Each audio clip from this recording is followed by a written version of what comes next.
हमारे विभिन्न ज्ञानवर्धक कार्यक्रम देखने के लिए आप हमें अभी सब्सक्राइब करें, बेल आइकन को प्रेस करें ताकि आप देख सकें हमारा कार्यक्रम सबसे पहले। और अधिक जानकारी के लिए फेसबुक पेज को लाइक करना न भूलें। जय माँ इंद्राक्षी धाम में दर्शकों आप सभी का हम हार्दिक स्वागत करते हैं। आज के दिन जिन जातकों का जन्म दिवस है, मैरिज एनिवर्सरी है, उन सभी को हमारी तरफ से बहुत बहुत शुभकामनाएं। आज हम हथेली में बना जो स्वस्तिक चिन्ह होता है, बहुत लोगों के होता है, बहुत लोगों के नहीं भी होता है। तो किसी भी व्यक्ति की हथेली में अगर स्वस्तिक का चिन्ह किसी भी क्षेत्र में बना हो, यह हमेशा शुभ परिणाम देता है। और किस क्षेत्र पर इसका क्या परिणाम होता है, अपने ज्ञानवर्धन के लिए इस कार्यक्रम को जरूर सुनिएगा। आइए आज का पंचांग देखते हैं। पहले 26 नवंबर सन 2021 दिन शुक्रवार, मार्गशीर्ष कृष्ण पक्ष संवत 2078, तिथि सप्तमी, नक्षत्र आश्लेषा, राहु काल 10:30 से 12, दिशा शूल पश्चिम दिशा। आपकी हथेली है और हथेली में नाना भांति के चिन्ह संकेत बने होते हैं। यदि हम किसी व्यक्ति की कुंडली देख रहे होते हैं, उसमें हम ग्रह बोल करके संबोधन करते हैं कि आपका शुक्र ग्रह, आपका शनि ग्रह। लेकिन हथेली देख रहे होते हैं तो ग्रह की जगह उसे पर्वत बोला जाता है। सूर्य पर्वत, शनि पर्वत, इस प्रकार से उसकी भाषा बोली जाती है। अब देखो, आपकी हथेली के किसी भी पर्वत पर स्वास्तिक का चिन्ह बना हो, हथेली में कहाँ कहाँ कौन कौन से पर्वत होते हैं वो हमने आपको सारा पहले ही बता रखा है। अब आप स्वस्तिक का चिन्ह देख लीजिए। ये स्वस्तिक का चिन्ह है, वैसे सभी को मालूम होती है, बताने की आवश्यकता नहीं है। अब ये स्वस्तिक की जो आकृति है, जरूरी नहीं ये हूबहू किसी के हाथ में बनी हो। आजकल नाना भांति के स्वस्तिक बनाए जाते हैं, बीच में बिंदियाँ भी होती हैं, नीचे उनके पाँव में, और उनको रेखांकित कर करके सुंदर बना दिया जाता है। तो वो तो है आकृति अलग अलग डिज़ाइन से, लेकिन ये जैसे हमने आपको स्वस्तिक दिखाया है, इस प्रकार का मिलता जुलता चिन्ह भी यदि आपके किसी भी हथेली के पर्वत पर है, आपको लाभ मिलेगा। अब देखिएगा, आपकी हथेली है, हमारी हथेली में 9 के 9 ग्रह बसते हैं। जैसे सूर्य भी हैं, शुक्र भी हैं, राहु भी हैं, केतु भी हैं। आपकी हथेली में अगर यहाँ ये तर्जनी उंगली होती है और इसके नीचे होता है गुरु पर्वत, जुपिटर माउंट, यहाँ जुपिटर माउंट पर स्वस्तिक का चिन्ह बना हो, ये विद्या में वर्धन करता है। ऐसा व्यक्ति दिन रात चौगनी वाली उसकी तरक्की जीवन में होती रहती है अगर गुरु पर्वत के ऊपर स्वस्तिक का चिन्ह बना हो। इसे स्वास्तिक भी कहते हैं, स्वस्तिक भी कहते हैं। ये मिडल फिंगर है, और मिडल फिंगर के नीचे भी अगर ये चिन्ह बना हो, ये शनि पर्वत होता है यहाँ पर, तो शनि पर्वत के नीचे भी यदि ये चिन्ह है तो ये लक्ष्मी की वृद्धि करेगा। और यदि ऐसा जातक लोहे से संबंधित, प्लास्टिक से संबंधित, या पेंट से संबंधित, या किसी ऑयल से संबंधित कोई वर्क करेगा, भगवान गणपति की कृपा उसके घर में बरसेगी, क्योंकि स्वस्तिक में गणपति का वास होता है। हिंदू शास्त्र के हिसाब से ये चिन्ह बहुत शुभ माना जाता है, इसलिए वास्तुशास्त्र के हिसाब से भी घर आंगन में, घर की दीवारों पर, भित्तियों पर ये चिन्ह आपको बना मिलेगा। और इसको मंदिरों में भी इसको निर्माण किया जाता है। भोजपत्र पर इसका निर्माण करके नाना भांति के इसके प्रयोग किए जाते हैं। वो सब्जेक्ट कभी रहा तो मैं आपको ज़रूर अलग से बताऊंगा। लेकिन ये चिन्ह कुल मिलाकर के शुभ स्थिति वाला चिन्ह होता है और शुभ स्थिति ही प्रदान करता है। हमारी रिंग फिंगर के नीचे सूर्य पर्वत होते हैं। सूर्य पर्वत पर ये चिन्ह जब बनता है तो ऐसा व्यक्ति बहुत विद्या अध्ययन करता है। ऐसा व्यक्ति अपनी विद्या के बल पर किसी बहुत बड़ी पोस्ट में, किसी बहुत बड़े मुकाम पर वो व्यक्ति पहुंचता है। लिटिल फिंगर की बात करें, सबसे छोटी उंगली के नीचे, ये मरकरी माउंट है, इसे बुध पर्वत कहते हैं। बुध पर्वत के ऊपर यदि ये चिन्ह बना हो तो कहीं ना कहीं वाक चातुरी, और वाक चातुरी के साथ साथ व्यक्ति को एक तरह से टॉकेटिव जिसे हम कह सकते हैं, कि मतलब हाजिर जवाब एक तरह से, कि इतना विज्ञान और इसका दिमाग इतना तेज होता है कि पूछिएगा मत। बहुत सारी बातें उसको याद रहती हैं। अगर ऐसा व्यक्ति 100 श्लोक पढ़ ले, 100 दोहे पढ़ ले एक बार, और उससे दोबारा कोई सुने उसे हूबहू याद रहता है। क्योंकि बुध जो हैं ये गणित के क्षेत्र में व्यक्ति को अग्रणी बनाते हैं, विद्या के क्षेत्र में अग्रणी बनाते हैं, बुद्धि के क्षेत्र में उसका विकास करते हैं। तो कहीं अगर बुध क्षेत्र पर भी ये चिन्ह बना होगा तो बहुत अच्छा लाभ देगा विद्यार्थी के लिए। अब कोई उद्योगपति है, उसके उद्योग में ये 4 चांद लगा देगा, उसके उद्योग को बढ़ाएगा। चंद्र पर होगा तो ये जलयान से संबंधित बड़ी बड़ी यात्राएं कराएगा। पर्यटन का यानी कि वो व्यक्ति शौकीन होगा, बहुत अच्छा पर्यटक होगा। और उसके साथ साथ जो वायु सेवा से संबंधित कोई काम करते हैं उसमें भी उसको बहुत अच्छा लाभ मिलेगा। और यदि इसी के साथ साथ वो अगर एक देश से दूसरे देश में, दूसरे से तीसरे देश में कोई इंपोर्ट एक्सपोर्ट का काम करता है उसमें भी उसको बहुत अच्छा लाभ मिलेगा। क्योंकि चंद्र है ना, चंद्र की स्थिति आकाश में जिस प्रकार से चंद्र चलायमान होता है, तो चलायमान स्थिति में ही, चर स्थिति में ही ये जिसके हाथ में होगा उसे विशेष प्रकार का लाभ प्रदान करेगा। शुक्र क्षेत्र, मंगल क्षेत्र, शुक्र क्षेत्र पर भी लाभ होगा। तो ये आपको जैसे इस प्रकार के ब्यूटी से संबंधित जो भी आइटम्स हैं या जो भी चीज़ें हैं उसका यदि वो व्यक्ति व्यापार करता है, या चांदी से, सोने से संबंधित कोई व्यापार करता है, ज्वेलरी शॉप करता है, गोल्ड स्मिथ का काम करता है, ब्यूटी पार्लर का काम करता है, उसमें उसको बहुत आगे बढ़ा देगा। और किसी यदि कोई मॉडलिंग के क्षेत्र में अपने भाग्य को आजमाना चाहता है, या एक्टिंग के क्षेत्र में, या सिंगिंग के क्षेत्र में, यानी कि किसी कला से संबंधित, फिल्म लाइन से संबंधित, या और भी किसी ऐसी कला से संबंधित ये कोई व्यक्ति आगे बढ़ना चाहता है और उसकी हथेली में ये है तो बहुत बढ़िया रहेगा। अब दूसरी बात, जिन लोगों की हथेली में ये चिन्ह नहीं है, बात को ध्यान रखना, जिन व्यक्तियों की हथेली में ये चिन्ह नहीं है तो ऐसा नहीं है कि उनमें कोई कला नहीं होगी, वो अपनी अपनी जगह सब अच्छे हैं। लेकिन जिनके हाथ में ये है तो एक्स्ट्रा पावर जिसे कह देते हैं, तो मतलब उनको एक्स्ट्रा लाभ मिलेगा अपने भाग्य से, कहने का भाव ये है। आगे बढ़ें, मंगल में होगा तो मंगल में वो व्यक्ति कभी कर्ज में नहीं डूब सकता। वो व्यक्ति कितना ही पैसा खर्च कर ले लेकिन वो व्यक्ति कर्ज में नहीं डूबेगा। कहीं ना कहीं से ईश्वर की कृपा से दैवीय अनुकंपा उस व्यक्ति के ऊपर बनी रहेगी, या वो जन्म ही ऐसे घर में लेगा जहाँ बहुत बड़ी ज़मीन जायदाद प्रॉपर्टी उसका वो मालिक बन जाएगा। जन्म लेते ही वो बहुत बड़ी प्रॉपर्टी का, भू संपत्ति का स्वामी बन जाएगा, कहने का भाव ये है।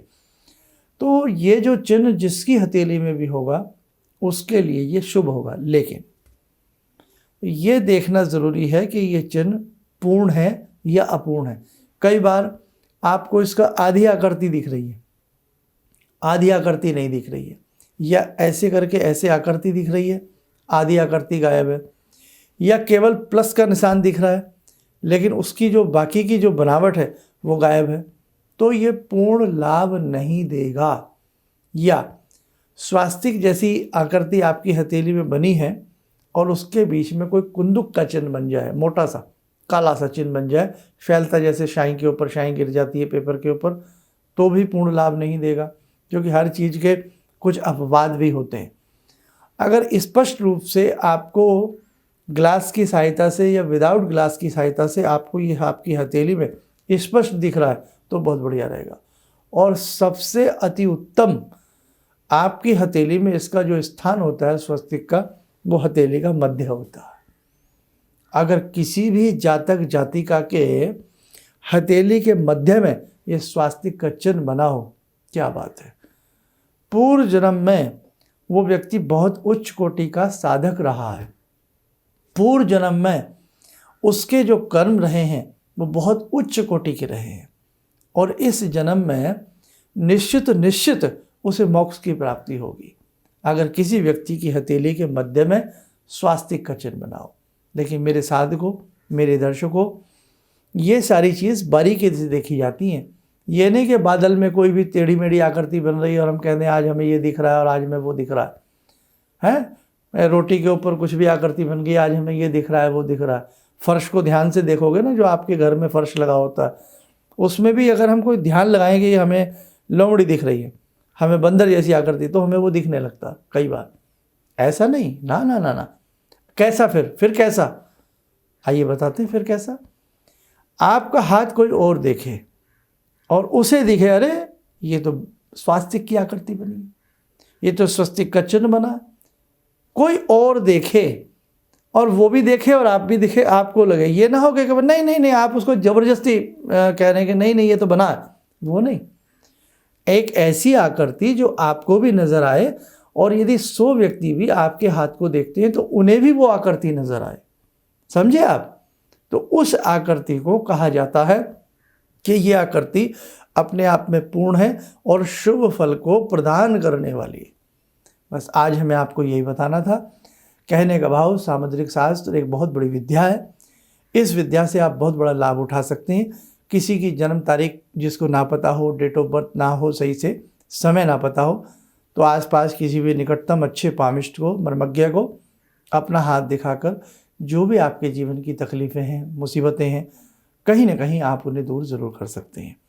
और दैवीय चिन्ह बनते हैं, जैसे ही आज हमने ये दैवीय चिन्ह की बात कही है, तो दैवीय चिन्ह है किसी की हथेली में कुछ बेकार के चिन्ह भी होते हैं, ऐसे भी संकेत होते हैं जो जीवन के लिए नारकीय स्थिति पैदा करते हैं। जैसे नागफनी का पौधा होता है, इस प्रकार का किसी की हथेली में बना हो तो बड़ा अशुभ होता है। बहुत ज़्यादा ग्रिल बनी हो और वो वहाँ से उतना स्थान उसका काला काला हो, तो ये ब्लड से संबंधित घातक बीमारियों को जन्म देने वाला होता है। लेकिन किस रेखा पर है, किस स्थान पर है, इसीलिए अपना हाथ दिखा करके हम बहुत सारी समस्याओं से बाहर आ सकते हैं। आइए मेरे साथ को समय हो चला आज की ध्यानमाला का। आज की ध्यानमाला में जुड़ते हैं हम भगवान श्री राम से। ओम रामो राजमणि सदा विजयते, रामं रमे संभजे, रामेण विहता निशाचर चमू, रामाय तस्मै नमः। रामानास्ति परायणं परतरं, रामस्य दासोऽम्यहम्। रामे चित्तलया सदा भवतु मे, भो राम मामुद्धर। राम रामेति रामेति, रमे रामे मनोरमे, सहस्रनाम तत्तुल्यं, राम नाम वरानने। आदो राम तपोवनं दिगमनं, हत्वा मृगं काञ्चनं, वैदेहीहरणं जटायुमरणं, सुग्रीवसंवासनं। बाले निग्रहणं समुद्रतरणं, लङ्कापुरे दाहनं, पश्चात् रावणकुम्भकर्णहननं, एतद्धि रामायणम्।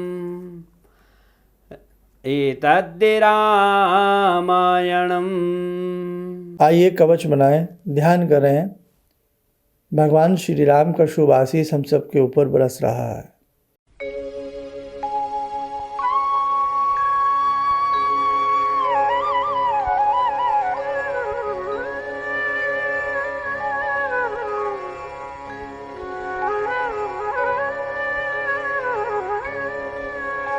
ओम बोलते हुए नेत्र खोलें, सामान्य हो जाए। जब भी आप इस प्रकार के हमारे कार्यक्रम सुनते हैं और इस प्रकार की हम कुछ आकृतियाँ या संकेत कुछ आपको बताते हैं, तो पहले आप पूरा कार्यक्रम ध्यान से सुने और ध्यान से सुनने और समझने के बाद फिर किसी परिणाम पर पहुँचे। कहने का भाव, कई बार आप कुछ ऐसे कार्यक्रम सुन लेते हो, देख लेते हो या कहीं पढ़ लेते हो और आप घबरा जाते हो। जैसे मिसाल के तौर पर आपने देखा हथेली में आयु रेखा बहुत छोटी सी बनी है और आपने किसी को भूल से हाथ दिखाया है, जैसे मर्जी दिखाया, और उनको पूरा हाथ देखना नहीं आता, तो कई बार आपसे ये कह दिया जाता है कि आपकी तो आयु ही नहीं है, आप तो जिएंगे नहीं। मेरे इस 32-35 सालों के सफ़र में ऐसे मुझे सैकड़ों लोग मिले हैं जो रोते रोते आए हैं, जिन्होंने मुझे यही रेखा दिखा करके कहा है कि हमने पुस्तक में पढ़ा, हमें किसी ने कह दिया, हमारा तो एक ही बेटा है और ऐसी आकृति बनी है या ऐसा ये रेखा बनी है, तो भाई माँ बाप के दिल पे क्या गुजरेगी। या किसी को भी कोई कह दे कि आपकी आयु बहुत कम है, आप तो आप जाने वाले हो, तो समझ रहे हैं ना आप। इसीलिए मैं कुछ नकारात्मक आकृतियाँ या नकारात्मक कुंडली के योग आपको बताने से हिचकता हूँ, डरता हूँ, क्योंकि हम कुछ कह रहे हैं और आप उसका अर्थ कुछ और निकाल रहे हैं। गलतियाँ हर जगह होती हैं। मारा गया अश्वत्थामा किंतु हाथी कुछ लोग नहीं सुन पाए। तो देखो, इसीलिए जब हम कोई भी चीज़ समझाते हैं उसे ये नहीं कि बस आप ज़बरदस्ती सोच लें ये तो मेरे हाथ में है, नहीं, हाँ बिल्कुल नहीं। इसलिए पहले तोलिएगा, फिर बोलिएगा और फिर सोचिएगा हमेशा हर चीज़ के बारे में। अब जीवन इतना आसान नहीं है, अब जीवन वाकई इतना आसान नहीं है। हर चीज़ की गुणवत्ता को पहचानना बड़ा मुश्किल हो गया है। इसलिए हर चीज़ सोच के समझ कर ही आप लोग आगे बढ़ें तो आपको लाभ मिलेगा। ये नहीं कि किसी ने कुछ भी कह दिया और हम डर गए, हम रोने लगे, हम अपनी अंदर इतनी निगेटिविटी ले आए कि कुछ भी नहीं, रात भर रोए, सुबह कुछ भी नहीं था। ऐसा बहुत लोगों के साथ होता है। इसलिए मेरे साथियों, मजबूती से काम लेना, अच्छे से काम लेना, और बस फिर सब कुछ अच्छा ही रहेगा। आप स्वस्थ रहें, सुखी रहें। इन्हीं शुभकामनाओं के साथ हम अपनी वाणी को विराम देते हैं। जय माँ इंद्राक्षी। ये अनुभव मैं अपनी पत्नी के बारे में शेयर करना चाहता हूँ आप लोगों से। मतलब उनकी जॉब चली गई थी किसी रीज़न के कारण, मतलब कुछ प्रॉब्लम आ गई थी, तो इन्होंने कुछ मंत्र जप करने के तरीके बताए थे कि मंत्र जप करना है और इस तरह करना है। उससे बड़ा ही चमत्कार हुआ और एक काफ़ी अच्छी बहुराष्ट्रीय कंपनी में उनकी जॉब लग गई। तो ये मतलब एक मंत्र ही ऐसी साधना है जिसमें आप डायरेक्ट भगवान से जुड़ते हो और भगवान से आपकी कम्युनिकेशन होती है। किसी भी समस्या के समाधान के लिए मिले प्रसिद्ध हस्तरेखा एवं वास्तु विशेषज्ञ प्रोफेसर धर्मेंद्र शर्मा जी से। नोट: शिविर में भाग लेने हेतु एवं व्यक्तिगत रूप से मिलने के लिए कॉल करने का समय सुबह 10 बजे से शाम 6 बजे तक। हमारे विभिन्न ज्ञानवर्धक कार्यक्रम देखने के लिए आप हमें अभी सब्सक्राइब करें, बेल आइकन को प्रेस करें ताकि आप देख सकें हमारा कार्यक्रम सबसे पहले। और अधिक जानकारी के लिए फेसबुक पेज को लाइक करना न भूलें।